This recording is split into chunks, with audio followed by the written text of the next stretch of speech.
Sa punto pong ito ay nakasalang sa Balitang Hali ang bagong Senate President na si Vicente Sotto III. Magandang tanghali po at welcome sa Balitang Hali, sir. Magandang tanghali po, Connie, at sa lahat po ng nanonood sa inyo. Magandang tanghali po. Okay, pakikibalita lamang ho kami, no, in detail sana para doon po sa mga nagtatanong kung bakit hindi nyo nga ho pinirmahan itong rekomendasyon ni Senator Marcoleta na maging state witnesses ito pong mag-asawang Diskaya. Una sa lahat, nung nag-testify sila sa Senate dati, iba naman ang sinabi nilang mga testimony doon sa House. Tapos, itong Lunes ng umaga, nung nag-testify sila uli, we must verify their statements. Hindi pwedeng madalian, gagawin mo agad state witness dahil nagustuhan mo yung sinabi. Gagastusan sa ng pamahalaan.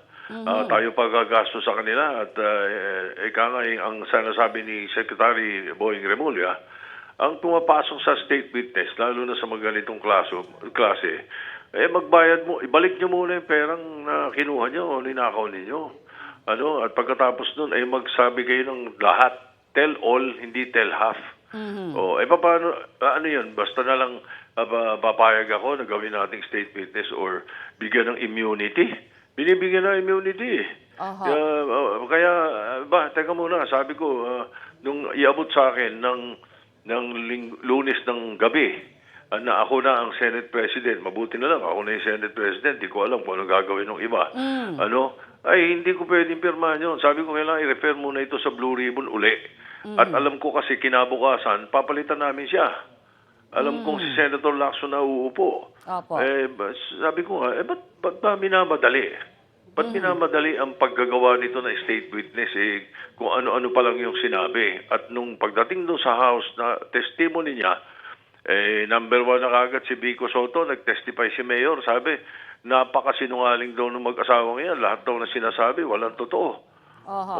Kilalang-kilala niya dahil ang tagal sa Pasig at saka yung mga kontrataro sa Pasig dati bago siya umupo, sila may hawak, puro daw palpak Di ba? So, ba't papayag akong bigla?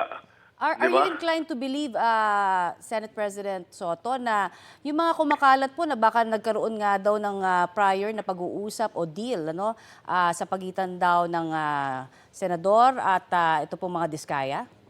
May mga nagsasabing ganun, pero wala naman akong direct information to that effect. Pero dapat yan, alamin natin. Alamin natin muna. Tsaka, basta hindi ako makapapayag. I'm sure, tinawagan ko si Secretary Boying Remulla. Siya nagsabi sa akin mismo. Sabi niya, hindi ako papayag. Sabi niya, huwag kang papayag. Sabi niya sa akin. Hindi ako pumapayag, kaya ako nagsasabi sa iyo. Sabi ko, dahil para malaman mo na ganun ang sitwasyon. At sinabi, siya mismo nagsabi, hindi pwede. Yung mga ganyang klase, ibang klase yan, kailangan niya, balik mo na nila lahat. Sabi ko, mga magkano kaya ibabalik? Sabi ko, kung sakasakali, tsaka magte-testify ng tama. Sabi niya, hindi, meron dapat diyang forensic accountant ng NBI para to determine the amount allegedly obtained by the Diskayas. Sinasabi ng Diskaya sa Senate, 2016 daw sila nag-umpisa pa lang sa DPWH sa gobyerno. Pero ang tagal na nila sa Pasig. At nung nasa House naman, ang sinabi nila ay sila daw panahon pa ni Gloria Macapagal at saka ni Noynoy, meron na. Pagkatapos daw kay Marcos, tinalunan nila yung 2016 to 2022 sa kwento. Paano mong gagawin state witness yun? Sige nga. Okay, so ibig sabihin, kung sakasakali ho na mag-decide nga po ang mga Diskaya to tell all at ibalik nila kung ano man yung mga na-determine po na mga sabihin na natin na nakuha po nila, na illegally na nakuha, will you be open? At sila ho ba ay mako-consider na least guilty sa sitwasyon na ito?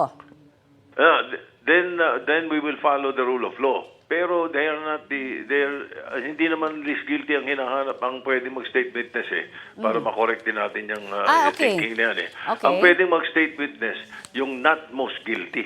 Not most guilty. Not most guilty, yun ang pwede. Baka sila yung most guilty, hindi natin masabi. Di ba? Depende kasi. So, pero pagdating sa party na yan, that's not left for me. It will be the Department of Justice to determine. Okay, okay. Isa pa ho mga mainit na pinagdidiskusyonan ninyo kahapon dyan sa Senado, yung paglipat po no, kay DPWH Assistant Engineer Bryce Hernandez sa Pasay City Jail. Bakit nga ba sinasabi ho ng abogado niya na parang nadihado daw ang kanyang kliyente dahil yun nga ho, parang yung may mga naakusahan ng mga senador, baka hindi ho kaya ito'y paghihiganti na daw, ano, kung bakit ipinalipat pa siya sa Pasay City Jail. Hindi, kasi ang ipinipilit nila Senator Marcoleta at ng mga kasama niya sa minority, sina Senator Bato, ipinipilit nila ibalik daw sa Senado. Sabi ko, hindi nga mayroong ang request ng HOR. Hindi naman si Martin lang yung may request nun, yung emissary lang si Senator De La Rosa, Congressman Martin Romualdez. So sabi ko, meron tinatawag na parliamentary courtesy. Meron din kaming hihiramin sa kanilang na-contempt si Mendoza So, wala namang illegal doon kung siya ay ilalagay mo sa isang malapit sa Senado na off-site kung tawagin. Ang pinakamadali lang kasi nung gabi na yan was the PNP custodial. So, gusto nila ibalik. Sabi ko nga, ang totoo niyan, pag ibinalik natin dito, mas ano pa nga yun mas maginhawa. Kasi daw, bakit daw dinala doon? Baka daw maginhawa. Parang gusto nila mahirapan. Sabi ko, maginhawa dito sa atin may aircon. May aircon, may TV, may magandang toilet, maayos ang toilet. Doon sa pinaglagyan sa PNP custodial, bulok yung toilet Tapos jail walang aircon Okay. Hindi ko maintindihan ko ba. Ako tingin ko nagsasour graping na lang parang gustong humanap ng mali. Ang problema, walang nagsasabing mali yung ginawa ko. Sapagkat he is still under the custody. The Senate will never lose jurisdiction over a contemnor simply because nilipat namin or dinitain sa isang place. Kaya nga pinayagan namin mahiramin para mag-testify sabi ko nga, bakit malay mo tayo mangailangan. Sagot mo naman sa akin bakit naman tayo mangailangan doon? Alam mo, salita ng mayabang yung gano'n. Dapat hindi gano'n. Dapat humble tayo. Kasi anong gusto nila mangyari? First day at work ko, gusto nila I would walk on the wrong foot. Gusto nila I start with the wrong foot. Awayin ko kagad yung House of Representatives. Yung ba gusto nila? Tapos pakawalan ko kagad yung mga diskaya. Yan ang gusto nila. Hindi pwede yun. Antigo na ako rito. Dito ako tinubuan ng tahid 1992 pa. Alam ko yung mga manyobrang yan. Okay. So Senator, despite ito pong mga nakukwento ninyong medyo may tensyon sa minorya and of course majority, masasabi ho ba natin na buong-buo pa rin ang Senado pagdating po sa pag-iimbestiga nito pong mga anomalyang ito? Oo. The Senate naman always it always acts in the essence of democracy. It's embedded in the rule of the majority. So, ganun talaga. Ang Senado matibay dyan. At saka yung namang member ng Blue Ribbon, 17 yun Halos lahat kami member may mga ex officio pa. Okay naman. Ang importante, isa sa mga dahilan kung bakit nga nagkaroon ng leadership change kagad at magandang nangyari noong Lunes. Dahil kung hindi natin alam kung ano nangyari sa mga diskaya ng gabi. Di ba? Noong Lunes ng gabi, kung hindi na ako Senate President. Kung hindi ako naging Senate President at kinabukasan si Senator Lacson ng Blue Ribbon, hindi natin alam ano nangyari. Reaksyon nyo ho, dahil nadadawit din po ang mga kapwa-senador ninyo na sina Senator Jingo Estrada at Senator Joel Villanueva dito sa flood control projects. Sila po yung napangalanan nitong si dating Assistant District Engineer Bryce Hernandez. Paano ho ang magiging takbo ng investigasyon kung kasama rin ho yung dalawang senador? Paano ba yun? Mas maganda nga yun, mag-confrontation sila. Basta itong si Mr. Hernandez, maglabas siya ng resibo, maglabas siya ng ebidensya, maglabas siya ng mga kung may mga messages sila, o sulat o text, ganyan, maglabas siya. Imbis na magbibintang lang. At ito namang mga kasama namin ay may pagkakataon para siya ay i-confront at pwede rin magbigay ng kanilang mga ebidensya. Maganda nga yun maagang magka-confront na yun I'm sure sa Webes, sa Thursday, hindi imbitahin ni Senator Lacson lahat mag-iimbita lang siya muna isang set muna Opo. ng mga contractors. Kasi ang nangyayari, pareho nung mga nakaraang hearing, parang palengke. Di ba? Opo. Oo. Sige po. Kami ho'y magpapasalamat na sa inyo pong oras na ibinahagi sa amin dito sa Balitang Hali, sir. Thank you very Thank much. you, Connie. It's my pleasure. Thank you. Salamat po. Senate Alright. President Thank you. Vicente Bye-bye. Soto III. Nagkilos protesta sa EDSA Shrine ng ilang para sa agarang pagtaguyod ng Independent Commission na bubusisi sa flood control projects. May ulat on the spot si Oscar Oida. Oscar?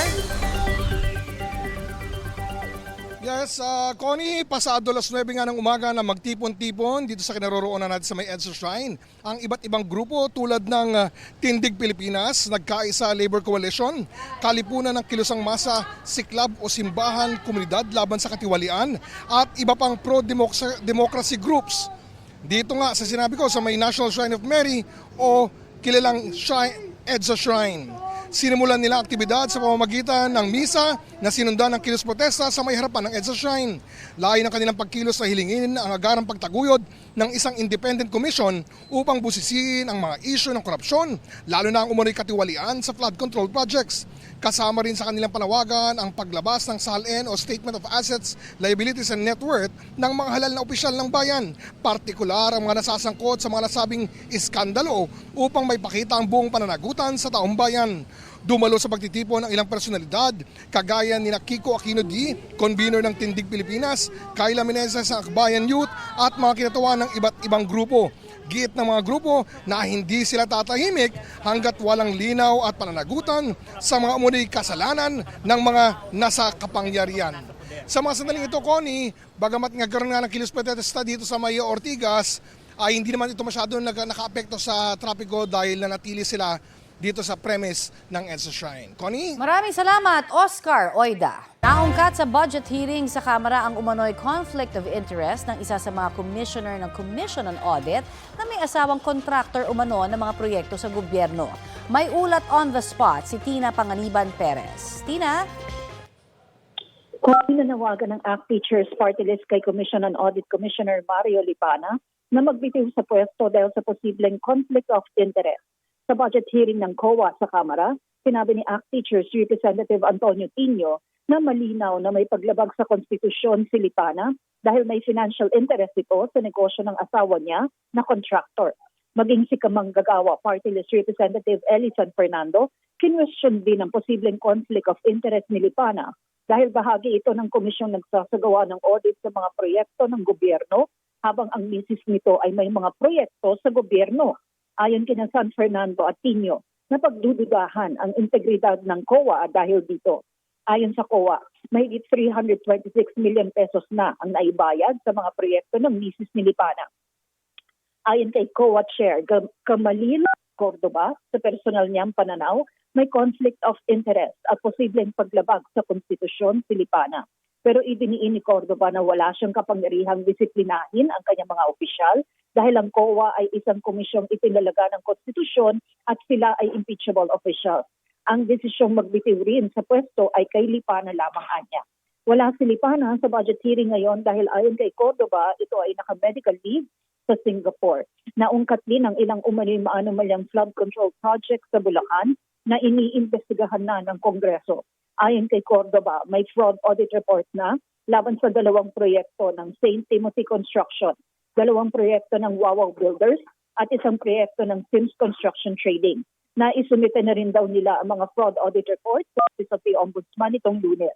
Kapag nagsimula na raw ang investigasyon ng Independent Commission, ay pwede rin daw nilang ibigay roon ang mga ulat. Connie? Maraming salamat, Tina Panganiban Perez. Epektibo na ngayong Setyembre ang dagdag pensyon para sa mga pensyonado ng Social Security System. Sa ilalim po ng SSS Pension Reform Program, may 10% na pagtaas sa retirement at disability pension at 5% naman sa survivorship pension.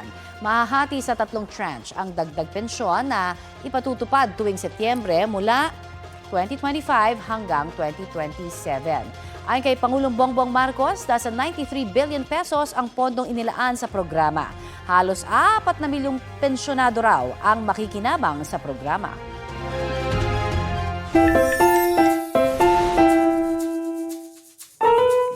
sa mga may pusa. Meow! Raya.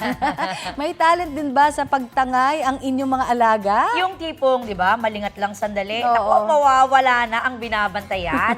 May solusyon daw sa ganyan ng isang couple.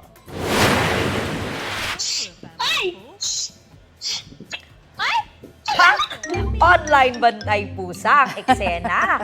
Magluluto ng ulam si Jason at umalis noon saglit para kumuha ng mantika. Kaya ang mga ipipritong isda, pinabantayan muna sa ka-video call na si girlfriend na si Rudelyn. Ayun o, may puss snatcher.